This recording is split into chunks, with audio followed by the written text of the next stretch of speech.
이번에 민주당 대선 상황입니다. 김두관 전 지사가 출마 선언했습니다. 들어보시죠. 저 김두관 백척간두 진일보고 결기로 제21대 대통령 선거에 출마합니다. 어대면 경선 노르는 본선 승리가 어렵습니다. 어대면 경선에 왜 출마하느냐 묻습니다. 어대면 경선 노르는 본선 승리를 장담할 수 없기에 출마합니다. 선거 결과가 예정되어 있는 선거는 정치 후진국에서나 있는 일입니다. 예정된 선거 결과는 민주주의가 아닙니다. 그런가 하면 이재명 대표가 출마 선언을 영상으로 한다? 이런 뉴스도 나왔는데 이거 어떤 소식일지 함께 보시죠. 내일 대표직 사퇴, 조만간 출마 선언. 국민이 묻고 이재명이 답한다 컨셉트 영상을 검토 중이다.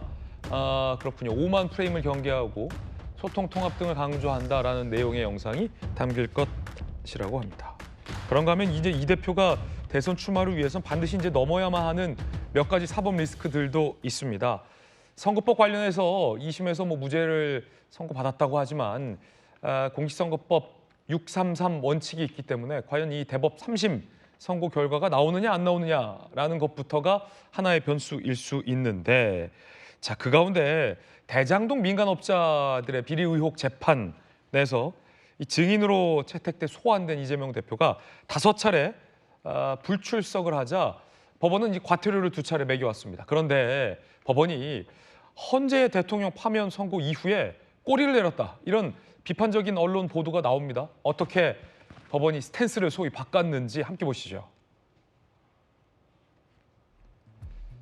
자, 서울중앙지법이 과태료를 매기면서 더한 조치를 취할 수 있다라고 얘기를 하다가 헌재 판단 이후에 더 이상 증인으로 이 대표를 소환하지 않겠다라고 소환을 포기해 논란이 일고 있습니다. 검찰이 상당히 반발하고 있습니다. 이 대표가 법을 무시하는 행동을 보였는데도 사법부가 법 적용을 거부했다. 매우 유감이다라고 얘기했습니다. 그러자 사법부가 검찰의 추진을 이해하지만 어쩔 수 없다라는 워딩을 했다라고 합니다. 어쩔 수 없다. 그러니까 불체포 특권이 있기 때문에 더 이상의 강제 조치를 취한다 하더라도 이 대표를 강제로 소환할 수 없다라는 취지의 어떤 법원인 것 같은데, 김관섭 변호사님 검사 출신이시니까 의원에게 불체포 특권이 있다는 건 법원도 일찍이 다 알았던 건 아닙니까? 그런데 계속해서 법원이 과태료 부과하겠다, 더한 조치도 할 수 있다, 강제 구인할 수 있다 얘기하다가 공교롭게 이제 헌재 대통령 파면 이후에 법원이 뭔가 좀 꼬리를 내렸다. 조선일보 오늘 이렇게 비판하던데 어떻게 보십니까? 그 일반인한테는 있을 수 없는 얘기죠. 왜냐하면 일반적으로 처음에 증인신문에 안 나오면 과태료 한 300, 200 합니다. 그러면 사실 300, 200이 작은 돈이 아니잖아요. 그럼 화들짝해서 놀라서 나와요. 한 번 더 했잖아요. 500만 원. 2번이나 했어요. 근데 이재명 대표는 몇 번 했죠? 5번 안 나왔어요. 5번. 그러면 과태료 자체로 물론 우리가 정가를 보지 않지만 이것도 일종의 처벌이죠. 그럼 정가 사범하는데 이 과태료 정가를 한 번 더 올려야 한다, 저는 그렇게 보고요. 지금 본인이 대통령 되겠다는 거 아니에요? 대통령 되겠다는 사람이 저렇게 사법 절차를 무시해도 됩니까? 국민이 어떻게 생각했어요? 대통령 되겠다면 사법 절차를 준수하고 모범적인 모습을 보여주는 거잖아요. 저 사건이 뭔 사건이냐면 대장동 사건이에요. 그럼 대장동은 5,000년 역사에서 최고의 자신의 치적이라고 얘기하지 않았습니까? 그러면 당당히 가서 증인신문에 응해야죠. 알지 못하면 가서 알지 못한다고 얘기를 해야죠. 알지 못한 증인을 법원에서 부르지 않아요. 뭔가를 알기 때문에 부르는 거죠. 그런데 본인이 불체포 특권이라는 뒤에 숨어가지고 계속 무시를 하고 있는 거죠. 다른 자신의 받는 재판 자체는 안 나가면 안 되니까. 피고인이잖아요. 그 전에 이제 5개 재판, 대법원 올라간 거 빼고요.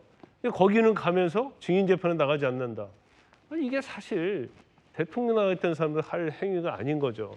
법원 자체는 원래 이 정도 되면 감치하는 게 맞거든요. 네. 근데 또 감치를 하려니까 이게 법적으로 약간 애매한 측면이 있습니다. 증인을 감치할 때도 이거 국회 동의를 어디에 하냐, 어찌 안 하냐, 이 부분에 고민을 한 것 같아요. 근데 결과론적으로 따져보면 이것도 어차피 감치하면 체포가 되는 거니까 국회 동의를 어디에 하는구나. 근데 증인신문 하겠다고 국회 동의 얻어서까지 이거 하기는 어렵기 때문에 이제 재판부에서 포기하는 거죠. 결국 법원이 재판부가 유력 이 대표가 유력 대선 주자임을 의식했다 이렇게 보시는 거예요? 그렇게 볼 수도 있고요. 이재명 대표는 다 알고 있는 거예요. 아, 끝까지 버티면 뭐 재판부가 어떻게 하겠어? 결국 그러다 꼬리 내리겠지. 이걸 다 알고 하는 거죠. 그렇기 때문에 저건 정말 정치하는 사람. 그러니까 대통령 되겠다는 사람이 아니다 할지라도 일반 시민 소시민들도 지켜야 할 것을 지금 대통령 되겠다, 권력을 거머쥐겠다는 사람이 지키지 않는 저런 행태는 진짜 아주 비난받아도 마땅하다 저는 그렇게 봅니다. 조기현 변호사님. 저거 본인 재판 아니시잖아요. 민간업자 재판이고 증인이 계속 불출석하는 경우에 증인 시척이 철회되는 경우 있습니다. 근데 이제 이 사건의 중요도나 뭐 이것 때문에 검찰이 계속 소환에 집착을 한 것 같은데 좀 과한 것 같아요. 이재명 대표 본인 재판에서 일정상 이 뭐 기일 변경 신청을 하고 하긴 했지만 지금까지 진행되는 재판 제대로 안 진행된 게 있습니까? 뭐 계속 이 뭐 송달을 안 받았다 하지만 결국에 다 받아서 절차적으로 진행이 되고 있고요. 이 많은 재판을 불복하지 않고 다 하고 있습니다. 이 증인 신문 글쎄요, 검찰 측에서는 필수적으로 꼭 필요하다고 보니까 저렇게 하겠지만 이 관련돼서 이재명 대표는 본인 대장동 사건이 있고요. 이 업자들과 관련해서는 실제 증인 신문을 통해서 확인하는 내용이 어디까지인지 모르겠지만 관여된 내용 여하에 따라서는 본인 재판에 영향을 미칠 수도 있고 실제 최근에 뭐 탄핵 사태 이후에 이 어쨌든 제1당의 대표로서의 공적 업무 뭐 이런 부분에 대해서 충분히 불출석 사유서를 제출을 했을 겁니다. 그 부분에 대해서 재판부가 그럼에도 불구하고 지금까지 끌고 온 것도 사실은 좀 과했다고 봐요. 이 정도면 이 관련된 정진상 전 실장이라든가 이런 분들의 진술을 통해서 확인될 수도 있는 내용으로 대체될 수 있었을 거예요. 그럼에도 불구하고 이재명 대표가 계속 출석 안 하는 부분을 부각시키기 위해서 검찰이나 법원이 과태료 부과하고 감치할 수도 있다 이런 검토하고 근데 실제 지금 불체포 특권이 있기 때문에 국회에서 할 때마다 다 동의받아야 되는데 현실적으로 불가능하면 불출석 사유서를 좀 검토해서 해당되는 부분을 적극적으로 해서 빨리 종결시켜야지 마치 뭐 이 재판에 불복하는 이미지를 자꾸 만들려는 것처럼 지금까지 온 게 적절했는지 싶고요. 저는 뭐 법원이 지금이라도 이렇게 이 무의미한 절차를 반복하지 않기로 빨리 결정한 것이 뭐 다행이라고 생각합니다. 아니 같은 변호사 제가 짧게 질문 한번 드릴게요. 그러면 이재명 대표가 과태료까지 2번 하고 5번 안 나갔는데 그게 적절하다고 보는 거예요? 증인신문에 안 나간 게 적절하고 문제가 없다고 보는 거예요? 그러면?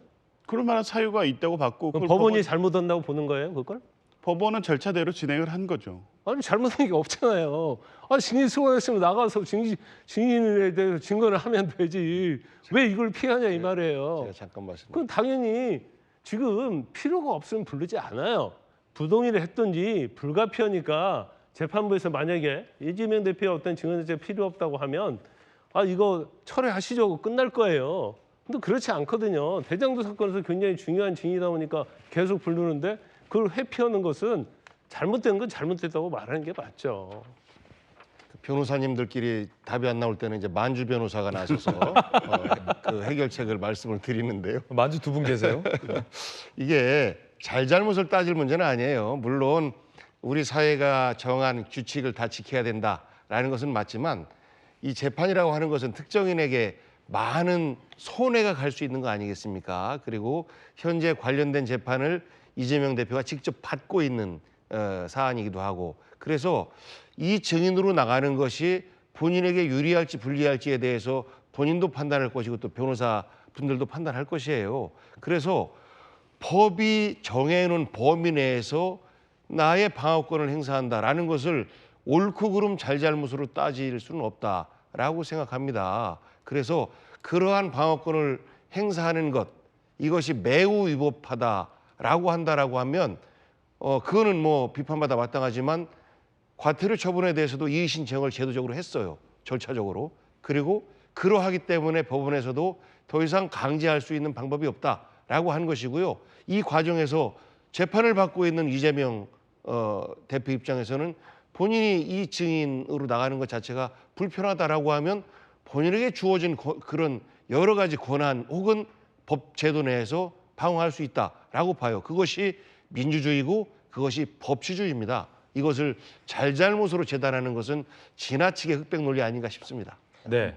만주 변호사 또 다른 만주 변호사 한마디 해야 되겠는데. 좀 더 센 변호사. 근데 아닌가. 그 형사 재판에서 증인으로 나가는 문제는 나가도 되고 안 나가도 되고의 문제가 아니잖아요. 나가야 될 국민의 의무거든요. 그래서 그걸 위반하면은 가태료 처분을 하는 거예요. 가태료 처분해서도 안 나오면은 사실은 일반 국민들 같으면은 강제 구인하는 겁니다. 그런데 이거는 지금 국회의원 신분이니까 불체포 특권이 있어서 못하는 거예요. 아까 조 변호사님 말씀하셨듯이 6번을 나오라고 해야 되는데 그때마다 국회에서 불체포 특권과 관련해서 되겠습니까? 이래서 법원으로서는 어쩔 수 없이 한 거지. 그런데 국가 지도자의 입장에서는 안 맞는 거죠. 사실은 이재명 대표는 지금 8개 사건에 12개 혐의로 5번의 재판을 받고 있으니까 저분은 법을 지키고 안 지키고를 그렇게 중요시 안 해요. 그런데 국가 지도자가 저런 모습을 보이면은 국민들에게는 뭐라고 해야 되냐 이거예요. 내가 조금만 더 보충해서 말씀드리면은 이재명 대표가 대통령에 너무 당당하게 나오는 거예요. 당당하다 저분이 대통령이 되고 나면은 그 다음에 따라오는 게 뭡니까? 헌법 제84조 진짜 이 대통령은 내란이나 외환 외에는 형사소추하지 않는다. 이게 지금 재판에도 그동안 받아오던 재판도 중단되느냐 안 하느냐를 가지고 논란을 벌리고 한쪽에서는 재판 받아라. 그러면은 대통령이 이번에 경험하지 않고 정상적으로 선거로 갔으면은 이재명 대표도 나올 수 있었겠냐는 거예요. 그래서 사실은 과연 우리 국민들에게 왜 이 부담을 줘야 되느냐 이거예요. 민주당의 김두관 후보 훌륭한 분입니다. 김부겸 후보 훌륭한 분이에요. 김동연 경기지사 훌륭한 분이잖아요. 왜 그런 분들 놔두고 국민들에게 이런 고민과 혼란을 주고 아이들에게 어른들이 국가 지도자 할 말로 없잖아요. 거짓말 해도 되고 법 어겨도 선거에 나가서 이기면은 모든 게 면제부 된다. 이렇게 하면서까지 해야 되느냐는 그 물음에 저는 민주당과 이재명 대표가 분명하게 답하고 좀 나가셨으면 좋겠다 이런 말씀드립니다. 잠깐만. 우리 또 만주 변호사님께서 본질적인 질문을 말씀을 해오셔서 저는 이제 그래요. 현재 이재명 대표가 받고 있는 재판 이것이 과연 정상적인가? 이 부분에 대한 국민적인 생각이 달라요. 그러니까 정치적 지지 여부에 따라서 생각이 다릅니다. 그러니까 제가 볼 때는 지금 현재 절반이 넘는 국민분들께서는 이재명 대표가 현재 사법 리스크라는 이름으로 받고 있는 재판은 굉장히 정치적인 탄압 과정이다라고 생각하시는 것 같아요. 이 뭐 대장동을 비롯해서 그리고 요 앞전에 선거법 같은 경우에도 무죄를 받았고 그 이전에 유정교사 같은 경우에도 이제 무죄를 받고 했었는데 그런 것들을 보면서 대선 과정에서 경쟁했던 후보를 이렇게까지 탄압했던 과정이 그 사례가 있었는가? 라는 것들에 대한 국민적인 근본적인 물음과 또 그러한 행위로 인해서 윤석열 그 지난 정부가 국민을 통합하지 못하고 결국은 정치적으로 가파르게 진영만 대결하게 왔던 그런 평가를 국민들에게 받았고 받고 있는 과정이라고 봐요. 그래서 이제 그러한 정치적 탄압이었었기 때문에 이것에 대해서 이재명 대표가 본인을 방어할 수 있는 모든 수단들을 동원할 수밖에 없는, 왜냐하면 국가 권력 제도 자체가 본인을 저어오는데 어쩔 수 없는 어떤 그 과정이었다라는 말씀을 드립니다. 뉴스 속보가 들어와서 뉴스 속보 좀 전해드려야 될 것 같습니다. 윤석열 전 대통령이 11일 금요일에 한남동 관저에서 퇴거를 한다라는 소식이 들어와 있습니다. 오늘부터 서초동으로 이제 짐이 이동할 예정이라고 합니다. 그러니까 오늘부터 퇴거 절차가 시작된다라고 보면 될 것 같고요. 최종적인 이 퇴거는 11일에 한남동에서 일단은 서초동 자택으로 퇴거가 된다라는 내용 저희가 오늘 취재로 확인됐고요. 윤 전 대통령은 서초동이 평소 살던 집으로 이동 이후에 다른 이 제3의 주거지를 물색한다라는 얘기도 지금 거론되고 있습니다. 단독주택 등이 후보지로 거론되고 있다는 것도 많이 보도되고 있습니다. 뉴스 속보 전해드렸습니다. 자, 대선 얘기하고 있던 와중이었습니다. 여론조사 몇 장 보시죠. 가상 양자 대결 결과를 한번 보실까요? 한길 리서치 양자 대결 보면 김문수 후보가 나왔을 때 51.1 대 28.8이고요. 오세훈 시장이 나왔을 때 22.7 대 50.6입니다. 한동훈 전 대표가 나왔을 때는 18.2 대 50.3. 홍준표 시장이 나왔을 때는 26.0 대 50.9인데 저 가운데 까만색 그래프의 정체가 뭘까요? 바로 무당층입니다. 무당층이 최대 31.5%에 달합니다. 한동훈 전 대표를 상정했을 때 무당층이 가장 늘어납니다. 31.5%. 그러니까 현재 여권 후보가 아직 특정되지 않았기 때문에 이 부동층이 20%에서 31.5% 최대 이렇게 된다라는 겁니다.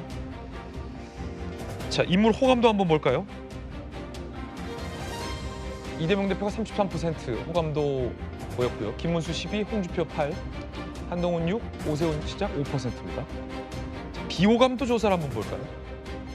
비호감도 역시 이재명 대표가 제일 높습니다. 36% 비호감도. 김문수 장관 10, 홍준표 시장 9, 한동훈 전 대표 9, 이준석 의원이 들어왔군요. 비호감도는 오 시장이 낮아요. 대신 비호감도는 이준석 의원이 높습니다. 호감도에서는 이준석 의원이 낮아서 저 5명 안에 못 들어왔는데 비호감도에는 이준석 의원이 들어왔어요. 10%. 결국 이재명 대표에게는 30% 초반의 호감도와 30% 후반의 중후반의 비호감도를 극복해야 할 과제도 남아있는 셈입니다. 자, 대선 얘기까지 해봤습니다.